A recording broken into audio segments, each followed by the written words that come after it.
Muito boa tarde, minha gente. Muito boa tarde. Estamos no ar, então, com mais uma edição do Tá No Pod Podcast, o seu amigo da hora do almoço. Aquele bate-papo da melhor qualidade.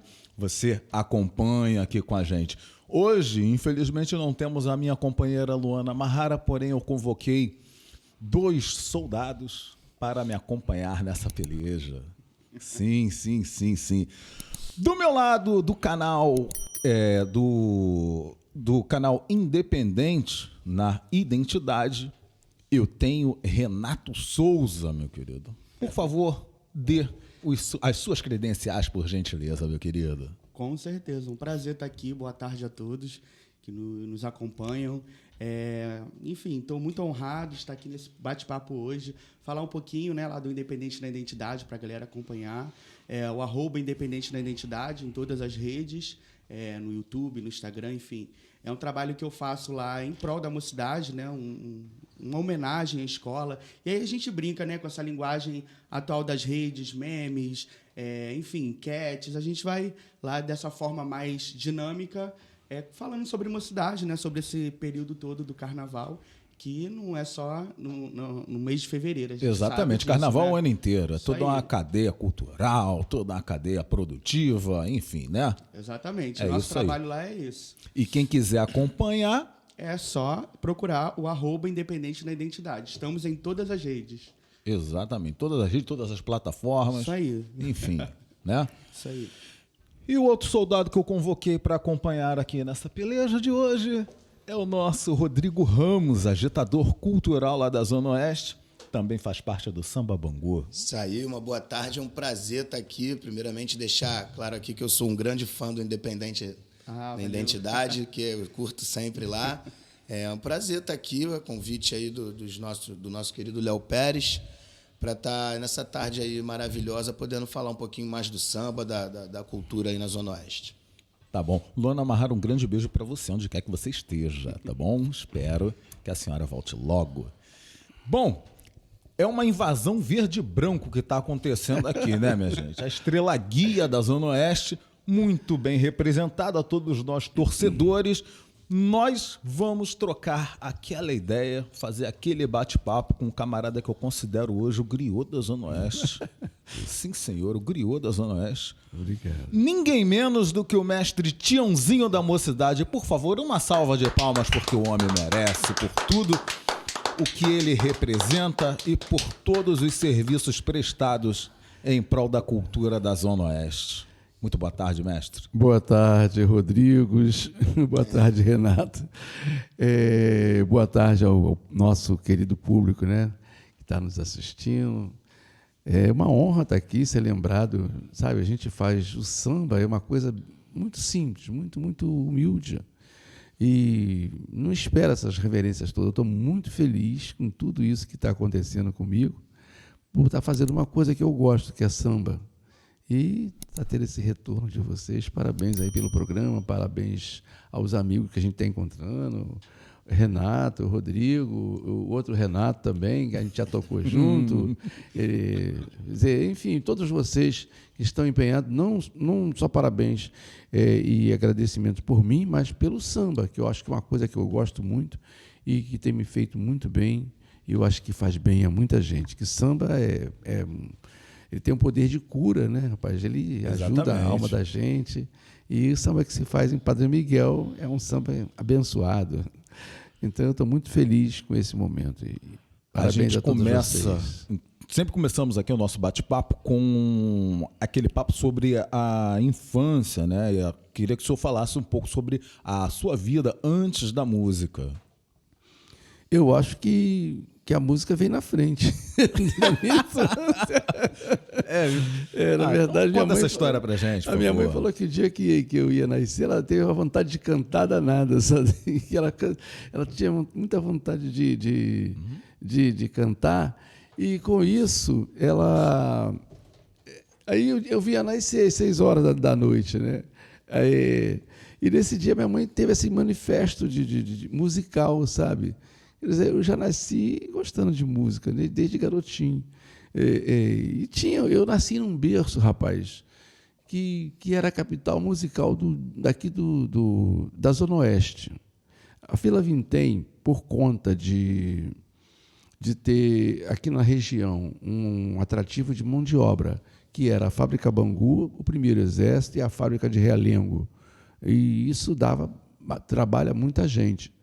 Então, ela traz para aqui, para o sertão carioca, muitas famílias. Ninguém mudava para lá uma pessoa só, mudava sempre em famílias. A minha família mudou para cá com mais de 10 pessoas, sabe? Quer dizer, meus tios, e cada um vinha com as suas famílias e iam morar na Vila Vintém, porque se morava barato. Era a Vila do Vintém.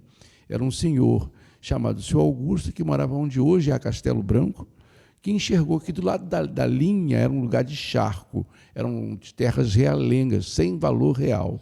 Ele faz uma avenida de casa nesse pântano, nesse Pantanal aí, e aluga por um vintém, sabe? Quer dizer, e aí as pessoas vêm morar por um vintém. Vai lá na Vila do Vintém que você arranja uma casa. E todo mundo vinha morar. E com isso, quer dizer, vieram mineiros, vieram capixaba, vieram goianos, paulistas, vieram portugueses, italianos e árabes morar naquele lugar. E quando você muda, você leva contigo toda a tua influência cultural. E isso desembocava ali na Barão Cobelisário, onde não é lugar de otário, onde eu tive a minha infância. Então, eu vi todas as coisas que o Brasil curte, sabe, como cultura, e ali era onde acontecia, era a capital de todas as coisas. E com isso, quer dizer, já nasci, né, gostando de música, porque meu pai gostava de música, minha mãe gostava de música, quer dizer, havia tanta influência assim, religiosa, musical. A minha mãe era da Curimba, minha avó era da igreja, e as famílias eram assim, tinha família que tinha... Essa mistura sempre existiu. Essa mistura tinha muito boa. a tendência de evangélicos, né? E minha avó falava assim, ó, tudo que fala em Deus é bom. E eu ia por causa desses lugares aí todos, por causa da música. Eu ia para Curimba para cantar os pontos de Curimba, ia para a igreja cantar os hinos. E quando fazia aquela reunião de evangélicos na esquina, eu estava lá também cantando, que era o que eu gostava. Então, eu acho que a música nascia na minha frente, foi ela que me escolheu, não fui eu que escolhi a música. E isso me fez muito feliz. Eu fazia isso de forma automática, porque quando você tem essa tendência, né, esse fio que te chama, essa sedução musical, você faz isso de forma automática. E foi assim que eu comecei a minha vida. Mas aí tinha essa oportunidade de cada esquina ter um surdo e um pandeiro, eu caí dentro. Como as coisas são, né? Fazer aqui rapidinho um adendo. Mal começou o nosso bate-papo, a gente já teve uma aula de história aqui sobre a Vila Vintém, sobre as terras realengas. História e geografia. História e geografia, né? Pois é. Que somou bastante, já agregou. Bom, Tiãozinho, eu que vou falar agora um pouquinho do livro, né? Que lançou lá no começo desse mês de agosto. Agora. Verdade, dia 4, dia do meu aniversário. Exatamente. Isso mesmo. Tava lá. Uma data Ele incrível, também. né? Marcante. E essa história que você contou aqui pra gente, um pouquinho da sua infância, né? Tá aqui no livro, porque eu já comecei a ler, tô também. devorando. Não dá para fugir dela, né? Não é? Então, queria que você contasse um pouquinho pra gente sobre como foi essa data do lançamento, como foi fazer parte, né, desse momento onde a Mocidade, de certa forma, ganha mais um livro, né? A gente vai poder falar isso um pouquinho mais para frente. São poucos, né? A gente ainda não tem muitos registros aí de livros da Mocidade, e você sendo o grande homenageado. Se não me engano, é o nosso primeiro grande nome assim da Mocidade que ganha essa honraria de ter a sua história contada num livro. Aí queria que você contasse um pouquinho pra gente como foi esse processo. Que honra, né, cara? Pois é. Muita... Quer dizer, eu tô igual o pinto no lixo. Porque tudo que aconteceu para mim foi uma coisa muito maravilhosa. O samba me foi muito generoso, trouxe só felicidade, sabe? É claro que durante, ao longo de qualquer escola, de qualquer caminhada, você conhece alguns tropeços que faz parte da grandeza para que você possa realmente crescer com tudo isso. E eu acho que a história que eu escrevi como sambista, quer dizer, moleque nascido lá na Barão Cobelisário, onde não é lugar de otário, dizer, com toda essa influência quero agradecer aqui a toda a minha família, todos aqueles que influenciaram para que nascesse a pessoa que eu sou, sabe? Eu ter essa oportunidade de poder falar pela minha Vila Vintém, pelo Padre Miguel, pela nossa Zona Oeste, de alguma forma. E aí eu fui fazendo histórias com a mocidade, mas eu fazia antes, quer dizer, porque eu, aos 16 anos, fui cantor de banda, de baile, né? Cantei em bloco, cantava, não tinha lugar para cantar, eu cantava. Cantei na igreja, cantei na macumba. Então, era esse cara que gostava de cantar. Cantei na escola, no ginásio, enfim. E tudo isso foi somando. Cheguei à mocidade, que foi acho que a grande oportunidade da minha vida. Eu segurei nessa estrela aí e fui pelo mundo afora. Eu tive a felicidade de ganhar alguns carnavais, ganhei 5 e 3 campeonatos, com grandes parceiros, Dico, Toco, Gibi, Jorginho, Dudu, Paulinho, Adil e o Arsênio. E essas pessoas, e todo esse campeonato foi me dando mais oportunidades. Eu acho que eu sou uma pessoa que tenho a agradecer a Deus e a vida, essa missão que eu tenho diante da música. E aí, depois de todas essas coisas, aconteceram histórias pelo mundo afora. Fui convidado a fazer samba Manaus, Amapá, Tocantins, São Paulo, Rocinha, Finlândia, Suécia, Paris, Londres, sim, Canadá. E isso culminou, acho que despertou o professor nas pesquisas dele e foi aparecendo, porque sempre cantando também, né? Cantei no Bola Preta, cantei no Rena, cantei num monte de lugar. E você acaba aparecendo, porque a música é uma vitrine, né? Já fiz programas de rádio, televisão e tal. Isso você acaba sendo notado. E aí culminou nesse livro. Esse professor, que é uma pessoa que quer falar de samba de verdade, de alguns lugares, eu tenho a felicidade de atrair a atenção dele para Padre Miguel, mas ao meu lado tem o Wilson Moreira, tem a nossa querida Elza Soares, tem tantos valores ali, tem o Aragão, que também era da Caixa d'Água, que é meu amigo de infância, não, mas de juventude, né? E outros que foram fazendo Cuscuz, que tocava com João Nogueira. Enfim, foi tanta gente, e eu pude trazer esse olhar, sabe, da universidade para Padre Miguel, né? Então foi um negócio, foi de uma felicidade assim que eu não imaginava que isso era possível. Mas eu sempre cantei a Vila Vintém, eu tenho o maior orgulho de falar disso.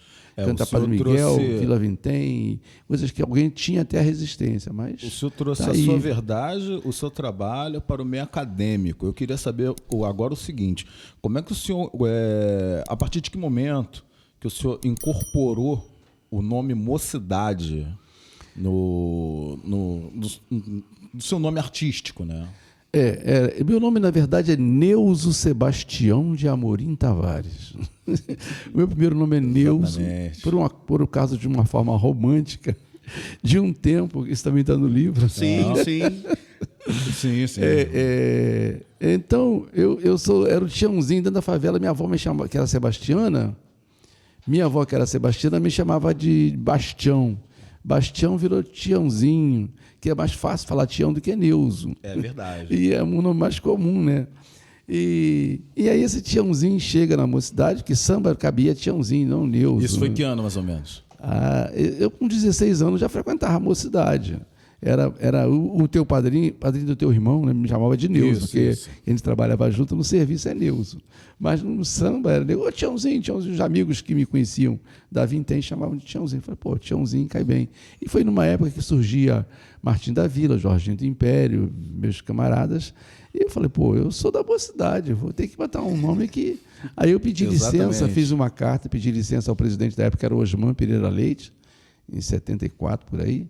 E ele me deixou usar o nome da mocidade no meu nome. Eu Tiãozinho da mocidade. Porque esse amor pela mocidade já era do tempo de futebol. Eu tinha primos na Vintém que era apaixonada por futebol. E quando a Mocidade é criada como time de futebol... Esses caras jogaram lá no Independente? Ele não jogava, mas ele acompanhava. Ele torcia pelo bancozinho, que tinha um namorado da irmã dele que jogava lá, ele ia ver, vai jogar contra a Mocidade. Meu tio Cícero, ele era dono de um campo de futebol que antigamente em Padre Miguel haviam muitos campos de várzea, onde hoje aquele Dom Helder, Câmara, aquilo ali tudo era campo. O campo do Cícero, então...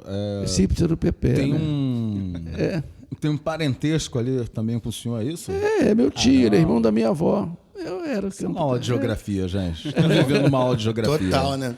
Total. E aí esse amor pela Mocidade já vem do tempo de futebol. Quando a Mocidade passava na Vila Vintém, ainda em bloco, aí eu saí atrás. Uma vez ganhei surra da minha mãe porque eu me perdi. Né? Sabe? Eu fui atrás e... mas valeu a pena, né? Valeu, tudo vale a pena. E a gente apanhava muito. Essas andanças aí do nosso mestre Tiãozinho em vários lugares, levando samba aí, levando o nome de Padre Miguel. Uma vez eu perdido num carnaval na Zona Sul, em Botafogo, me perdi de todo mundo. Falei, e agora, o que eu vou fazer? Se eu não me engano, era Bloco dos Barbas. Quando eu cheguei lá, o cantor era o Tiãozinho. Eu falei, me achei. Tô em casa. Rebarba. E aí já fiquei com o Tiãozinho, me achei, não quis nem mais encontrar o resto do pessoal. Ali mesmo eu já fiquei. Você falou do mapa, né? Tá tendo uma aula de geografia. Realmente, isso aqui está no livro. Né? Tem até um mapa aqui. Depois a galera que quiser adquirir o livro vai poder ver com mais detalhes. Que no livro, a galera que fez a edição e tal cria um mapa muito bacana que fala as regiões onde o Tiãozinho começa, onde ele cantou, por onde ele andou no começo. E é bem legal. Tá totalmente linkado. Tá descrito, né? Isso aí, muito bacana mesmo. Tem um mapa. Eles fizeram um mapa mesmo, muito legal. Poxa, bacana isso aí, cara. Não pode deixar essa história se perder de jeito nenhum. Não pode mesmo. Eu fiz até a pergunta em off, depois eu até queria fazer aqui ao vivo, onde que a gente pode adquirir, né, essa joia aí. Com certeza. Sim. Você está aqui com um homem. Cara, né? A gente vai fazer um lançamento aqui na Zona Oeste, lá no Sapucaí, Bar Sapucaí, que fica lá na Sidney 96, né? Na Praça da Guilherme. Isso no dia 28, a partir de 19 horas. Isso, por aí. Então, mas não vai ser feijoada, vai ser mais cedo, a partir das 14. Das 14, dia. Esse dia vai ser uma feijoada, dia 28, na Praça da Guilherme, Bar Sapucaí. A gente vai lançar aqui na Zona Oeste. Agora, o professor Luiz Carlos Leitão, que é o biógrafo, né? O biógrafo.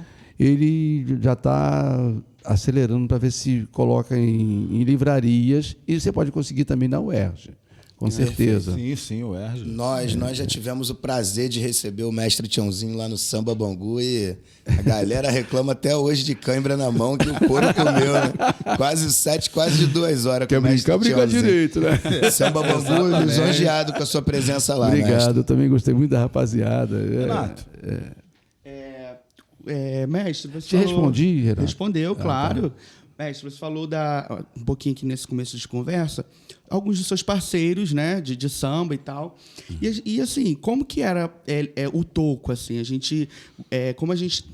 Como eu falei, né, a gente tem poucos registros, infelizmente. Né, espero que isso cresça, agora seja um propulsor, né, que mais pessoas possam ser contadas da nossa mocidade. Então, a gente, às vezes, não tem relatos, né, registros, Exatamente. Histórias de pessoas importantes. Então, você é a nossa história viva, é o né? pontapé da história, isso né? Aí, tomara que venham mais, que mais pessoas descubram a Zona Oeste. Eu fiz uma música que tem para falar de samba, tem que falar de Padre Miguel também. Padre Miguel, além de ser esse berço cultural que eu falei aqui, com a geografia do Brasil inteiro, ele me orgulha muito de falar disso, porque eu convivi muito com o André. Né? E o samba em si, começa lá no terreiro do João Alabá, com a tia Ciata, né? Pós a sessão de espiritual, as pessoas estavam de bem com a vida, Deus já tinha abençoado, os deuses todos já tinham abençoado, eles iam fazer o samba. E esse samba começa lá com os instrumentos da cozinha e os tambores do candomblé, que era o que eles tinham para poder fazer o negócio. E e o samba segue em frente, ele vai para o terreiro da tia Ciata, ele vai lá no meio mexidinho, ganha cavaco, ganha harmonia e tal. Quando resolvem fazer, e vocês estavam discutindo aqui, as escolas de samba, o negro era perseguido, o samba era proibido. O negro enxerga aqui, ele podia fazer o samba dele no carnaval. O samba é o ano inteiro, o carnaval um pouquinho só. Era enquadrado na vadiagem. Né? Então, ele entende que ele pode fazer esse samba durante o carnaval e não ser perseguido, porque era a festa da liberdade, o carnaval. Ele faz o seu samba, mais ou menos imitando os ranchos, né, com a estrutura de carro, bateria tem que mudar, tem que partir para uma bateria mais marcial e tal. Então, todo mundo que vai começar a fazer o samba, eles batiam como bate até hoje a mangueira, aquele surdo bem marcial. O surdo sem resposta. É isso. Na década de 40, a Portela cria o surdo de resposta, né? E o primeiro e segunda. E na década de 60, o Tião Miquimba, que era o Ganda Tia Chica, sob o comando do mestre André, que ele batia atrapalhando a bateria, aí o André falava: vou inventar um instrumento para você. Se você bater desse jeito aí, nesse instrumento, você vai ganhar essa peça. E aí o Tião Miquimba cria a terceira, né? Ele cria a terceira e hoje todo mundo bate com a terceira. Quer dizer, ele tinha a primeira, a segunda e a terceira. Então, o samba, na verdade, ele se reencontra com a sua raiz aqui em Padre Miguel, né? Porque ele vem do rum, pilê, as 3 tambores de candomblé, e aqui ele ganha a primeira, a segunda e a terceira. Esse número 3 é cabalístico, é Pai, Filho e Espírito Santo. A nível material, você tem prótons, elétrons e nêutrons. Com 3 pontos, você tem o equilíbrio perfeito. Quer dizer, então, em Padre Miguel, tem essa magia, esse feitiço de que o samba realmente ficou completo e hoje todo mundo vai bater exatamente como criou o Padre Miguel. Aí ele cria as paradinhas, que era aquele tempo que tinha na Corimba, aí naquele tempo se fazia alguma coisa. O André cria isso na avenida. Ele trouxe um montão de outras coisas, chocalho com platinela, tamborim batido com mais nova vareta, por necessidade de ampliar. A batida de caixa a batida o aguerê de Oxóssi, que eles trazem para poder dar esse molho, essa malemolência mais gostosa. Enfim, eles criam em Padre Miguel uma coisa que muita gente desconhece. E isso chega, na verdade, para o mundo inteiro hoje, conhecer o samba com essa batida gostosa, que, na verdade, saiu de um jeito gostoso, foi se enquadrando, foi se ajeitando e volta em Padre Miguel, então ele se encontra com a sua raiz, com o seu berço querido. Uma pergunta que eu tenho a fazer. Está respondido? Eu faço. Claro. O papo já está fora de qualquer roteiro. Eu estou aqui embasbacado. Com essa aula, estamos aqui extasiados com essa aula, né? Às vezes, a pergunta que eu me faço... Sim, foi o Toco, né? Pode continuar. Eu esqueci de falar dele. Isso.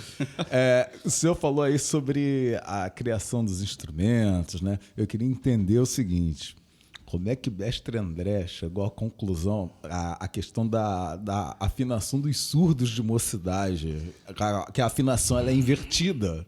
E só a mocidade tem isso. Inversão dos surdos. Você saberia explicar isso? Sei, claro que eu sei. Há, inclusive, uma história contada ao contrário, porque falaram que o André criou a paradinha no acidente. Não foi. A paradinha já existia. Aí, num acidente que falam que foi criada a paradinha, é exatamente que foi a inversão. Isso contado para mim pelo Tião Miquimba. Ele já tinha paradinha. Quando ele vai fazer a paradinha na avenida, lá na Rio Branco, ele faz aquela firula dele e tal. Aí, e o povo aplaudindo. Assim, aí um dos batuqueiros ficou meio embabacado. Assim, aí ele não era para entrar, ele não entrou, o Tião Miquimba entra no lugar dele. Aí ele responde, porque aí ele desperta, entendeu? Aí veio invertido. Aí ele inventou, aí o André, bora. Aí os caras na rádio, esse mestre André é demais, cara. Ele inverteu a afinação da mocidade, ele é 10. Aí, a partir dali, ele não mudou mais. Deixa assim, Virou a marca registrada da escola. Era para ser um acidente, ele dá uma escorregada escorregada, ele cai. Aí o cara do repique sentiu o negócio da hora, ele entra, né, repica, e o cara ficou espamado porque ele tinha caído. Aí o Tio Miquimba entrou, o outro teve que responder ao contrário. Aí, tá tudo dentro do samba, que é o improviso também, né? Mas Então, a partir daí, daí, a mocidade começa a bater com suas coisas, a afinação ao contrário, né? E ele deixou isso, e hoje é uma marca da mocidade. É uma marca, né? Já foi até penalizada por isso algumas vezes, porque ela estava batida contrária. Porque o cara não sabe a história da escola, só pode, né? Aí de quem pegar para afinar esses surdos. Pois é. Agora deixa eu falar, para não pecar, em relação ao meu parceiro, que eu tenho o maior amor, o maior carinho, e tenho a honra de ter sido parceiro dele, o Toco, que era uma pessoa muito, muito querida. Ele era controversos com as coisas que quando ele tomava uma, ou então ele dava lá, vou falar uma coisa aqui, que ele falava e não tinha segredo para ninguém, né? E hoje a gente está num momento em que as pessoas que gostam, que gostam de uma coisa mais requintada, não precisa ser penalizada. Ele dava um teco, tomava uma maconha e bebia uma cachaça. Então, ele ficava pronto para tudo, né? Ele era uma pessoa que gostava da vida desse jeito. E não interferia, ele nunca foi marginal, nunca fez nada de errado com ninguém. Ele gostava desse estado. E ele assumia isso. Teve uma vez, na mocidade, quando eu estava para ganhar o Xuê-Xuá, o Toco estava muito doidão, tinha feito tudo isso que eu falei agora. Todo esse ritual. Aí está lá o Paulo Andrade, filho do Castor, a gente numa reunião, já finalizando para ganhar o Xuê-Xuá. Aí o Toco pega lá, o Paulinho, o que foi, Toco? Ele embolou o meio de campo, aí tá bom. Aí daí um bocadinho o Toco, Paulinho, o que foi, Toco? Tá. Aí ele respondia lá as coisas aí, depois ele, Paulinho, aí eu falei, porra, Toco, para de perturbar, porra, você está aí, você está perturbando a reunião. Eu falei, pô, meu filho, que meu filho é o cacete. Ele deu um esporro no Toco, não te conheço como nada, tu é um viciado. Isso, perturbando o tempo da reunião toda. Aí Toco sentou, ficou olhando. Aí daqui um bocadinho, Toco levantou o braço, Paulinho. Aí ele falou, que é, Toco? Com licença, eu vou me retirar. Eu também sou um fora da lei. Era ele, esse cara que tinha essas sacadas assim, sabe? Ele doidão. Eu também sou um fora. Eu também sou um fora da lei. Entendi. Então ele mesmo doidão, que é o que ele gostava, mas era um poeta de primeira. Talvez esse livro fosse sobre o Toco, que eu acho que deveria ser. E eu pegaria essa carona, mas ele partiu e eu tive a felicidade de fazer uns 4 sambas com ele. Não fiz meio de ano, só fiz samba de enredo com ele, mas eu gostaria muito de ter feito um samba de meio de ano com ele, que é o que assim, o compositor da antiga, ele ligava mais para sambas de meio de ano, que era o samba de quadra, do que o samba de enredo, porque o samba de enredo, aos olhos do povo atualmente, talvez seja a grande glória, né? Mas você pega grandes compositores aí, eles têm muito mais sambas de terreiro, samba de meio de ano, como já era chamado, do que samba de enredo. Você pega a Cartola, o próprio Monarco, eles não ligavam, porque o samba de enredo era encomendado, o samba de meio de ano vinha do coração da gente, da nossa inspiração. Você tinha que fazer um samba sobre um tema, então isso era muito... não saía do seu coração. Isso, inclusive, atualmente está muito atrapalhado. Seja, existia atividade o tempo todo nas escolas de samba antigamente. Não era voltado somente para o carnaval. Não, existia o samba é o ano compositor inteiro, ele tinha que trabalhar na época de carnaval. Para fazer o carnaval. Exatamente. E no meio do ano para fazer o samba de terreiro, o samba de quadra. Que era muito legal, era muito mais gostoso até. Tá certo. Eu sabia tudo desses sambas de quadra, assim, tudo que tinha, pelo menos na mocidade e outras escolas também. Eu e o Wilson, mano, andava muito. O senhor chegou a gravar algumas samba de quadra? Isso. Cheguei. Gravei um CD, né? Com as músicas que eu fiz de meio de ano, chamado Moleque Tião. Sim. Aí tem essas coisas. Mas a gente está sempre fazendo uma coisa e outra, porque samba de enredo, esses encomendados, eu faço essas encomendas para fora. e faço em português, que eu acho que é uma coisa muito legal. Quando você vê o cara do rock vem aqui para o Brasil, as pessoas cantando lá no Rock in Rio, todo mundo cantando em inglês, né? E lá fora o pessoal canta em português, porque é samba. O japonês quer cantar samba em português. Sabe, o suíço, o finlandês, é um dos lugares que eu tenho meu samba, eles cantam em português. Renato. É muito legal, né? É uma coisa assim. E o Toco era essa figura maravilhosa. Não só o Toco, o Gibi, o Arsênio, o Dico da viola, tem histórias maravilhosas. Mas o Dico está aí até hoje. Meu parceiro, primeiro parceiro no Morena, ele, Adil e Paulinho, né? Foi um negócio de louco. Parceirão. Foi 8-3 isso aí? 8-3. Ah, tá certo. Por falar nessas composições, Chãozinho, bom, tá no imaginário, eu acredito que muitas pessoas se tornaram Mocidade por conta dessas obras-primas que você criou, né, com esses parceiros. Acho que tem uma influência que não dá para separar. Sua história se confunde com a da escola, acho que isso é inegável. E queria que você comentasse um pouquinho sobre isso, né? Se você tem essa dimensão de que muita gente se tornou Mocidade a partir desses clássicos, desses sambas que você escreveu, né? Muita gente tem a memória afetiva daquela mocidade grandiosa, bonita, não só pela plástica, mas pelo samba, pela história que você escreveu quando escreveu aqueles sambas. Então, eu queria que você comentasse um pouquinho se dá para ter essa dimensão. Quando você olha as pessoas assim, nossa, quantos independentes hoje, e muitos, quando vão falar de sambas, citam os seus, né? Comentam que os seus favoritos são os sambas que você escreveu. Rapaz, isso me surpreendeu, que a gente não faz samba pensando nisso. Eu acho que quando a gente faz uma música, que é aquilo que a gente gosta de fazer, você joga para o grande público, né? E a minha felicidade era ver a mocidade inteira cantando e sendo feliz com aquilo que eu ajudei a fazer, no caso dos sambas enredo, que era com parcerias. E você fica assim, vendo as pessoas cantarem a sua música, tu fica muito, muito feliz com isso, né? E hoje, em todas essas coisas que eu andei fazendo, sabe, eu sempre fui muito enxerido na parceria. Eu fazia, tem sambas aí que eu fiz basicamente a maior parte, né? Mesmo com grandes compositores, eu fiz uma parte bem significativa. E depois, cara, você vê isso hoje para mim é que tá chegando, esse retorno está vindo agora, sabe? Eu nunca imaginei isso, você cria um filho e depois ele se torna uma pessoa, um homem de bem, e tu fala, caraca, eu criei esse moleque como qualquer pai deve criar. E aí hoje esse moleque me deu, ou essa menina está me dando essa felicidade, você não tem ideia do quanto você fez, que você faz automaticamente. E depois você vê isso. Mas eu fico muito feliz. Eu já tive caso de ver lá de pessoas me pegarem no bloco, lá no Bagunçando, o cara me pegar pelo braço e falou, Tiãozinho, você pode vir aqui? Pô, eu sempre fui a pessoa muito simples, que a gente é do povo, não pode ser diferente. Né? Não é nenhuma benécia ser desse jeito. Eu sou, porque eu acho que todo ser humano tem que ser desse jeito mesmo. Aí o cara me pegou e falou, pô, cara, vem cá. Aí ele me mostrou os filhos dele. Tá vendo esse cara aqui? Ele que é o responsável de vocês terem nascido.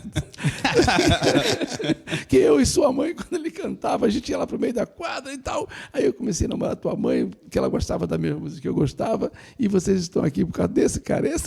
Aí me deram um abraço, todo mundo. Aquela coisa de você fazer, às vezes, chorar, que você não tem ideia daquilo que você faz e que possa trazer essa felicidade enorme para muita gente.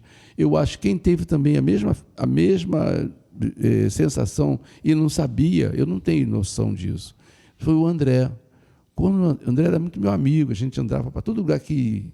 Eu tive a felicidade de cair na graça do mestre André e da velha guarda da mocidade. Então, eu cheguei, apoiado por gente assim das antigas. Como eu cantava as músicas dele, desde 16 anos... Ele também era compositor, mestre? Também, gostava de escrever. Eu acho que o primeiro samba da mocidade, na verdade, foi ele que escreveu. Ele tinha o Marino, que é uma figura que precisa ser muito lembrada pela mocidade, que foi um dos primeiros cantores, antes do Toco, inclusive, fez o samba de 55, que era Navio Negreiros.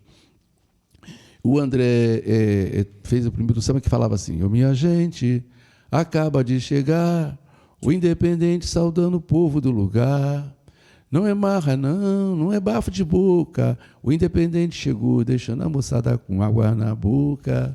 Não é marra, não é bafo de boca. O independente chegou, deixando a moçada com água na boca. Era um sambinha de quadra, né? Feito para uma torcida de time. Então, isso já tinha uma bateriazinha ali e tal, fazendo isso. E ele não tinha noção da grandeza que ele tinha. No dia do enterro dele é que apareceu isso. A mocidade ainda não tinha o viaduto de Padre Miguel, foi atravessar para ele, o corpo dele na frente, no funeral, lá chegando em Bangu e saindo gente da mocidade, assim, para a grandeza. Ele não tinha noção disso, sabe? Quer dizer, do que ele representava para o mundo do samba. Eu também não quero ter, não, mas meus... se puder, for assim, ótimo. Eu quero que tudo isso que vem para mim respingue em Padre Miguel e na minha Vila Vintém, que é o meu berço querido, que é o que eu mais me importo de fazer, porque tem muita gente que precisa de exemplos, que a gente pode nascer pobre, nascer humilde, e a gente lutar para ser grande, ou então chegar, agarrar as oportunidades para ser a pessoa que é, sabe? É por aí que a coisa deve rolar. Eu penso dessa forma, muito embora eu tenha estudado também paralelamente à música, porque havia um conceito de que música é coisa de vagabundo, né? Exatamente. Samba, então, é samba. E eu trabalhava, eu fui projetista a minha vida toda. Ganhei minha vida e construí a minha vida pessoal, né? Mas agora o samba me deu muito mais. Chegou a ser engenheiro? Não, eu seria arquiteto. Arquiteto, cara. Mas aí eu fui fazer projeto e ganhei mais dinheiro do que engenheiro no início. Aí eu falei, não vou ficar por aqui. Eu casei, cara, que a gente... Encontrei uma morena bonita, aí casei, pronto. Aí embola a vida da gente. E o tempo tinha excedente. Eu fiquei em excedente, falei, vou fazer projeto. Aí comecei a desenhar, encontrei uma firma legal e me aposentei por ela. E aí só quis saber de samba. Ou seja, o senhor, além de um compositor, letrista, historiador, o senhor também projetista, desenhista, desenho técnico, matemática pura. Mas eu fiz desenho à mão livre também na época. Que isso? Eu fiz teatro, eu fiz muita coisa na minha vida. Multiuso, né? O homem joga nas 11. Joga O homem joga nas 11. Teatro também, Tiãozinho? Teatro, também fiz teatro. Porque o Fernando Pinto, que foi meu parceiro em 16 músicas, ele fazia show. A gente fazia show com a escola, mas ele não tinha uma ideia de show assim muito elaborado, não. Aí eu fiz com esse intuito, começaram a dar para eu fazer esses shows da escola. Eu falei, eu quero fazer um show melhor. Aí eu fui fazer teatro para poder usar entender melhor o como palco. o sistema funciona. Exato. E o Fernando me ajudou bastante. Aí depois ele foi fazer um show da escola e ele tinha lá 16 músicas para botar num show do Ziriguidum. Aí a gente foi, sabe, eu fui me empenhando em cima disso, porque o carnaval é uma coisa plural mesmo. O próprio carnaval é um teatro, ele é tudo, né? Então, tudo isso cabia dentro da ideia de uma escola de samba. E eu fui fazendo tudo que me cabia, que eu gosto de música, gosto de teatro, gosto de escrever. Realmente cabe tudo, é figurino, iluminação, tudo isso que você aprende no teatro. Desenho, né? Desenho, sim. Eu costumo dizer que um desfile de escola de samba ele é uma ópera brasileira. Com certeza. É uma ópera lá, as óperas europeias, né? Eu participei do Carnaval de Nice e era o mundo inteiro, né? E aí você via o mundo inteiro fazendo exatamente os seus carros, assim, mas nós fazendo carnaval também de Viareggio, que fazia um carro que mexia na Itália, era bastante interessante. Mas o que a gente faz aqui no Brasil, dá de mil neles. É muito singular, né? É muito singular. Tiãozinho, por falar nisso, né, dessa questão toda de ir para fora, de levar o nosso samba lá para fora... você foi um dos primeiros, né? Estava ali naquela primeira turma que foi lá para fora. Tinham outros, a gente sabe, mas você estava ali naquela primeira leva, digamos assim, de pessoas que iam muito lá para fora, representar o nosso samba, escrever o samba lá para fora, como você já contou. Ainda escrevo. Então, ano que vem eu vou fazer para a Suíça de novo. Isso que eu ia te perguntar. Como que está esse movimento hoje em dia? A pandemia deu uma freada, né? Deu uma segurada. Deu uma segurada, porque não houve carnaval em lugar algum no mundo, né? Ela parou o mundo, a pandemia. E aí ela deu uma segurada. Mas o ano que vem eu faço samba para a Suíça, fiz esse ano para a França, para Paris, e até iria para lá. Mas aí a guerra atrapalhou toda essa economia que mexeu com a Europa de uma forma geral. Ficou só o samba lá. Eu não pude ir, mas eu iria para lá e ficaria algum tempo. Depois a doença começou a complicar as coisas. Mas o ano que vem eu vou fazer de novo para a Suíça.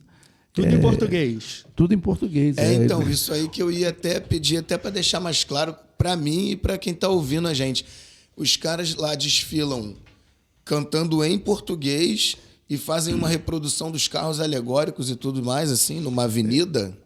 Tem avenida. Eles desfilam, algumas prefeituras obrigam o pessoal, quando vai desfilar, eles fazerem uma versão na língua deles, que é para o povo compreender, entendeu? Para o desfile ser... outros não. Eles têm uma avenida, poucos carros, não é, mas é uma amontoada de pessoas, mas com bateria, com mestre-sala, porta-bandeira, carro raramente eles fazem. É como um bloco aqui. Mas eles importam também mestre-sala e porta-bandeira? Também. Importa tudo, também. Né? O Rogerinho está lá na Suíça fazendo. O Rogerinho está até hoje. É verdade. Na Inglaterra o pessoal tem porta, mas eles fazem muito em locais fechados também, sabe? Fazem muitos shows, aí eles cantam em português nos shows. Quando tem que desfilar na rua, a prefeitura cobra deles uma versão na língua para poder o pessoal entender. Muito embora tenha lugares que na Inglaterra eles não fazem essa versão, na França também não, na Finlândia e na Suécia que eles fizeram essa. Dinamarca também. Tem um conhecido meu que ele faz trabalhos na Dinamarca e o pessoal lá é apaixonado também por cultura brasileira. Parceiro conhecido dos meus de capoeira. Fui jogador de samba em Portugal. E eles fazem português mesmo. Mas era um negócio muito engraçado. Mas é aquele assim, português gozado de Portugal. Português a língua mãe, né? Português raiz, né? O raiz. E os termos, a forma de versar é diferente e tal, mas é legal. Isso é legal. A grandeza que o samba tem. E o samba é um... Quando eu falo que para falar de samba tem que falar de Padre Miguel também, eu acho que quando você bota muro para um samba, eu acho que é diminuir o próprio samba. Falar, samba só é até Madureira, só é até... Você criar uma barreira, bobagem. O samba é o moleque levado que ele pula esse muro e vai em frente. Ele não tem fronteiras para ele. Você já teve samba em Marte, do Jorge Aragão, né? Exatamente. Eu já fui com o Ziriguidum lá no Espaço Sideral. Então não vai ser aqui na Terra que a gente vai criar barreiras para o samba, porque o pessoal vem aqui, leva automaticamente, você não quer levar, o cara ouviu e ele sozinho vai embora. Quer dizer, essa é a grandeza do samba, essa coisa maravilhosa que vem lá do sofrimento da África, da escravidão, mas hoje ele faz uma festa, né? Quer dizer, e todo mundo se transforma. Numa quadra de escola de samba, você vê o branco, o preto, o rico e o pobre, o gordo e o magro, o feio e o bonito, sabe aquelas mulheres lindas, rico, maravilhosas, dançando à frente, abraçando toda a rapaziada, assim. O samba é esse traço de união, ele consegue fazer essa coisa mágica entre as pessoas, que ele harmoniza, bicho. Gente poderosa com um cara que é bandido, junto ali, naquele momento ali, está todo mundo feliz, ninguém quer saber de fazer mal a ninguém. E uma coisa que é muito interessante também é a inclusão das comunidades, que o cara que é do Salgueiro, ele vai lá na Portela, ele vai na Mocidade, o samba não tem Mangueira, isso, né? E não tem o samba não tem esse lance de rivalidade que tem no futebol. Que tem no futebol, exatamente. Nós somos co-irmãs. Dizer, quando uma escola, inclusive, está mal das pernas, as outras ajudam. As outras ajudam, né? Isso é legal demais. O samba porque ele, como eu falei, ele vem de uma situação, o samba era perseguido, ele era perseguido por outras pessoas.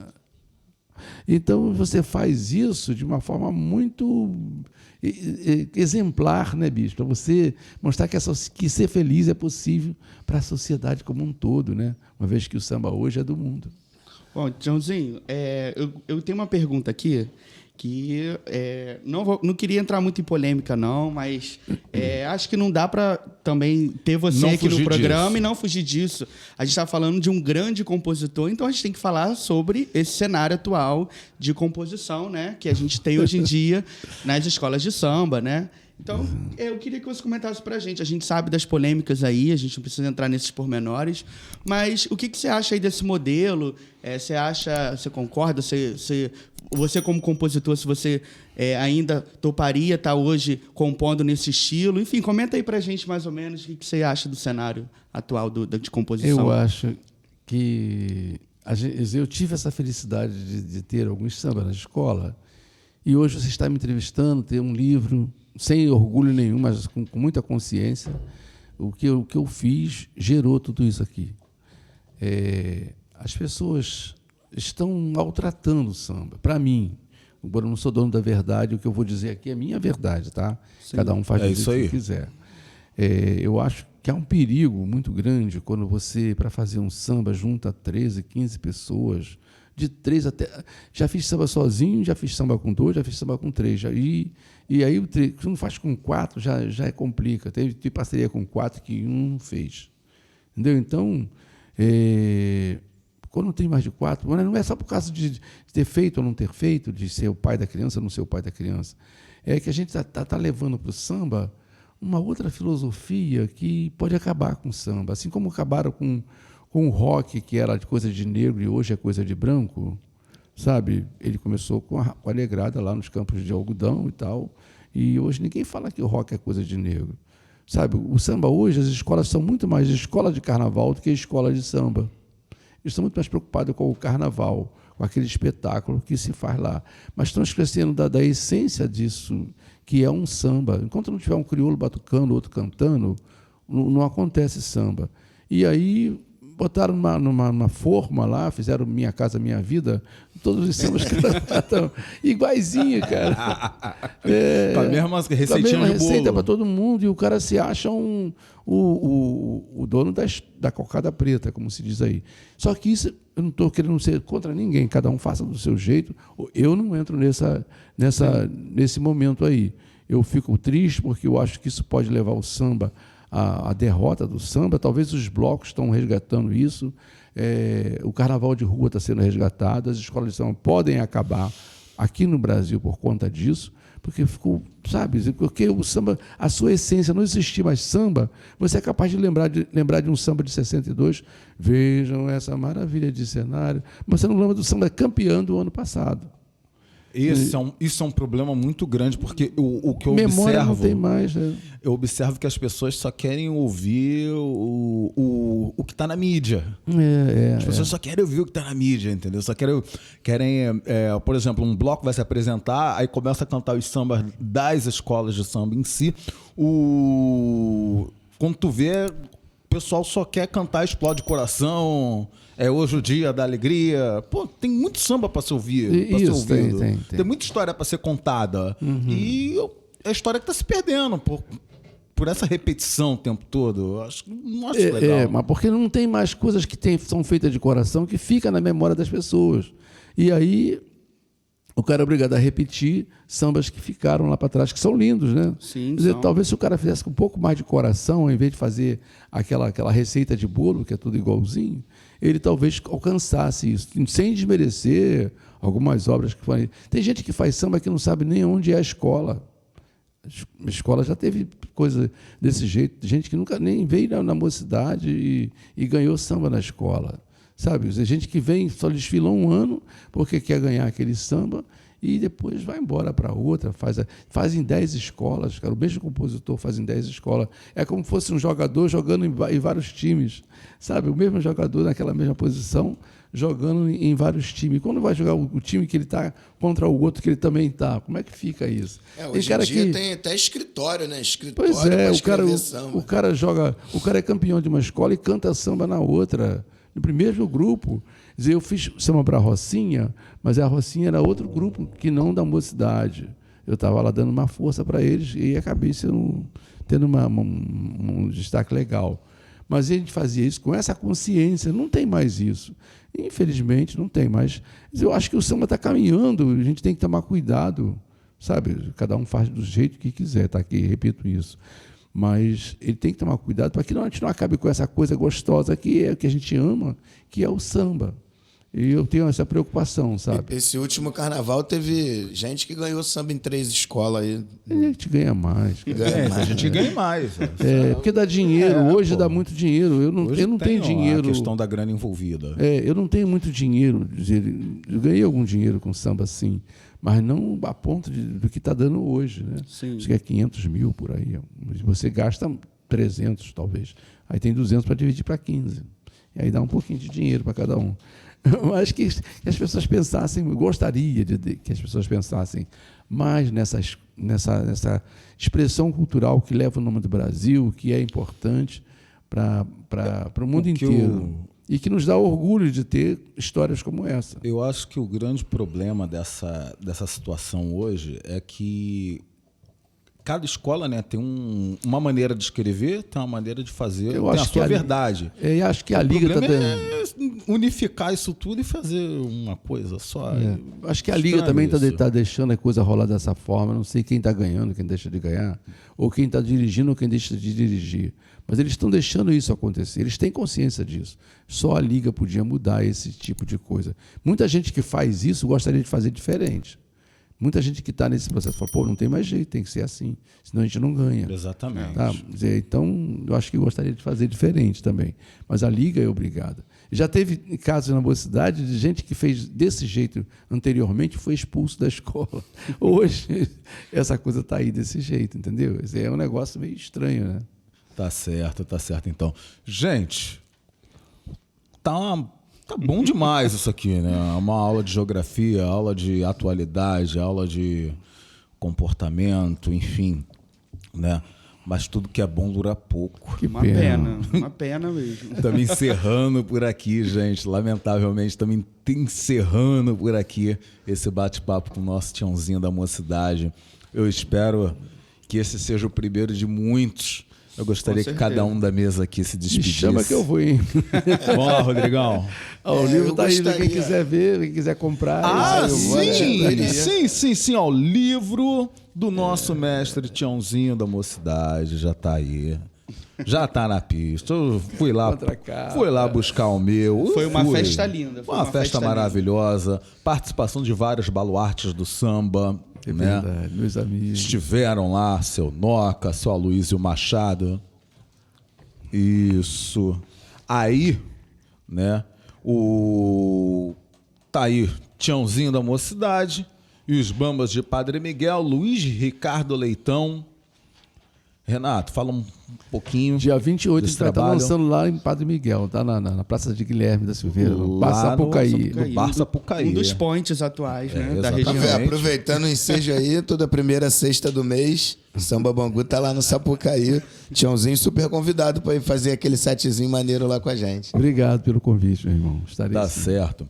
Renato, suas considerações finais. Bom, agradeço a oportunidade, o Léo aí pelo convite, a todos os amigos aqui, né? Principalmente ao Tiãozinho, um ídolo. Estou aqui honrado hoje, um sonho realizado de poder estar conversando com ele aqui, né? Tá aqui do meu ladinho, poder fazer essas perguntas. É a história viva da Mocidade, a gente tem que preservar e sempre que puder estar nesses espaços conversando sobre isso. Então, fazer aqui o jabá, galera, curte lá o Independente da Identidade, @Independente da Identidade, estamos em todas as redes. Tá certo. Mestre Tiãozinho, por favor.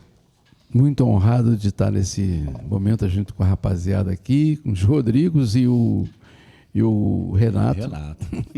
É uma honra estar com vocês. Quer dizer, ter aí a sua vida lançada num livro, agora, né, já pode partir. Que isso? Pode não. Já plantei uma árvore, já fiz um neto, já fiz filhos. Já deixei na história escrita que venham outros livros da querida Mocidade de Padre Miguel, porque tem muita história para contar aqui nessa região. Exatamente. Que é uma região maravilhosa, muito contribuiu com o samba e tem muito a contribuir também. Agradecer a direção da rapaziada aqui, né, que a gente pode, do podcast, né? Isso. A direção, teu irmão, a família do meu querido Gilson, por fazer pessoas tão especiais como você e seu irmão. E estar aqui nesse momento é uma honra para mim. E salve a mocidade. Tamo Salve junto. a mocidade. Salve a mocidade. Gente, tá no pod, tá na mídia, já dizia a nossa amiga Luana Marrara. Estamos nos despedindo por aqui, prometendo voltar numa próxima oportunidade, aqui diretamente do Adorarte Studios. Você que tiver a fim de gravar o seu podcast, tá a fim de gravar a sua música, pode vir aqui no Adorarte Studios, é só procurar nas redes sociais. E, por favor, curtam o Tá no Pod no YouTube, tá bom? Nosso canal no YouTube. Dê o seu like, dá o seu joinha. Rapaziada que acompanha o Renato, que acompanha o Rodrigo, que acompanha o Mestãozinho, dá lá o seu like no nosso vídeo para espalhar esse conteúdo por muitos outros lugares, tá bom? Só para dar uma lembrada aqui, @sambaabangu, galera. Curte lá para poder acompanhar aí onde a gente vai estar fazendo esse samba maneiro. Tá certo, valeu? minha gente. Um grande beijo a todos. Tá no pod, tá na mídia. Valeu, gente. Valeu. Um abraço.